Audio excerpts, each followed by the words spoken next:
Amara walked briskly down the dimly lit street, her heels clicking against the polished pavement of Neo City's central district. The evening air hummed with the distant whir of drones patrolling the skies. She adjusted her briefcase, feeling a mix of exhaustion and satisfaction after a long day in court. It had been another victory for justice, another step toward reforming a flawed system. Her stride slowed as a drone descended in front of her, its sharp blue light scanning her face. "Citizen, halt," it commanded in a metallic voice. Amara raised an eyebrow but complied. She knew the system was prone to errors, but she also knew better than to make any sudden moves. "Identify yourself," the drone demanded. "Amara Davis, state attorney," she replied, her tone calm but firm. She held up her identification card, its holographic seal shimmering under the drone's light. The drone paused, its scanners whirring. "Match not found," it said coldly. "Suspect identified in connection with recent theft. Remain still." Amara frowned, her heart quickening. "There's clearly been a mistake. I've just left the courthouse, and my credentials are valid." Ruskin. Before the drone could respond, a patrol vehicle pulled up. Two officers emerged, their body armor glinting under the streetlights. They approached with a casual arrogance, their expressions hardening as they sized her up. "What's going on here?" one of them asked the drone, his hand resting on the baton at his hip. "Suspect is flagged for detainment," the drone replied. "I'm not a suspect," Amara said, her voice steady but tinged with irritation. "I'm the state attorney. There's been a malfunction in your system. If you verify my ID properly, you'll see."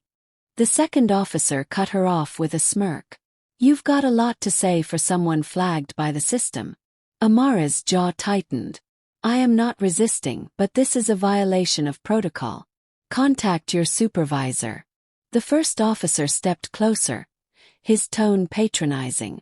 "Lady, you're in no position to make demands." Without waiting for an explanation, they cuffed her hands behind her back.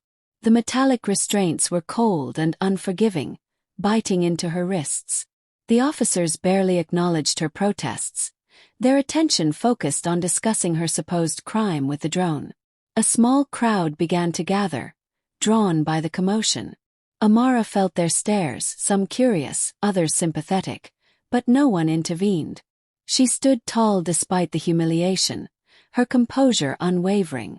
As the officers pushed her toward the vehicle, she locked eyes with one of them. "You're making a grave mistake," she said evenly. The officer scoffed. "Sure we are." Amara climbed into the patrol car, her mind racing. Beneath her outward calm, anger simmered. This wasn't just about her arrest.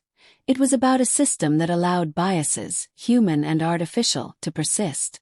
She resolved to turn this injustice into an opportunity for change, no matter what it took. Amara was escorted into the interrogation room, her hands still cuffed, but her posture remained poised. She had faced far worse in her career: political maneuvering, corruption, even personal attacks, but nothing had ever felt as personal as this. She was being made an example of, and that was a mistake the system would regret. A higher-ranking officer entered, his uniform sharply pressed, his face betraying recognition when he looked at her. "Amara Davis." "I should have known," he muttered under his breath. "I don't think you understand the gravity of what's happened here," Amara said, her voice low but firm. "This isn't just about me. This is about a system that fails to uphold justice." The officer took a step back, clearly uncomfortable with her calm demeanor. "We've reviewed your records.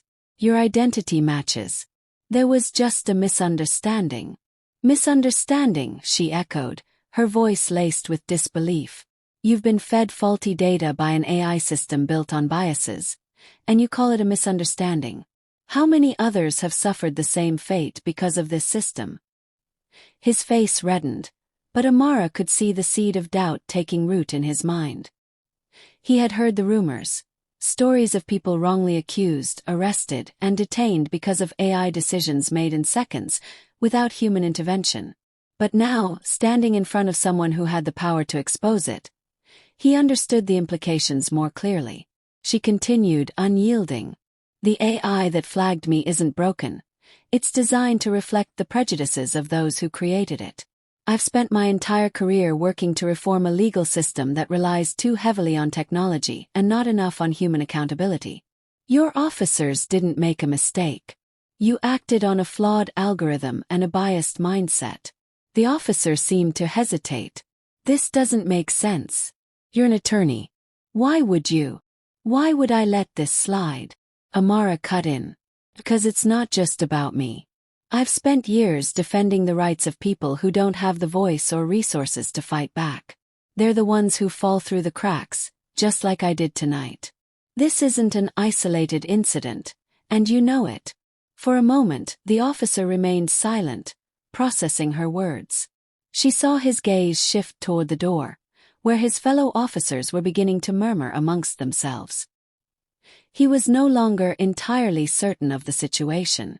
Amara could feel the weight of the growing tension in the room. She leaned forward, her eyes locking onto his. You've made your choice, but now you'll have to live with the consequences. You need to take responsibility for this, or I will make sure the world knows exactly how deep the corruption runs in the city. Every piece of data, every faulty arrest will be laid bare. You'll be accountable. The officer's face paled. We're investigating the matter, but... No, Amara said, her voice cutting through him. You're not investigating anything. You're hoping this will blow over. But the people deserve better.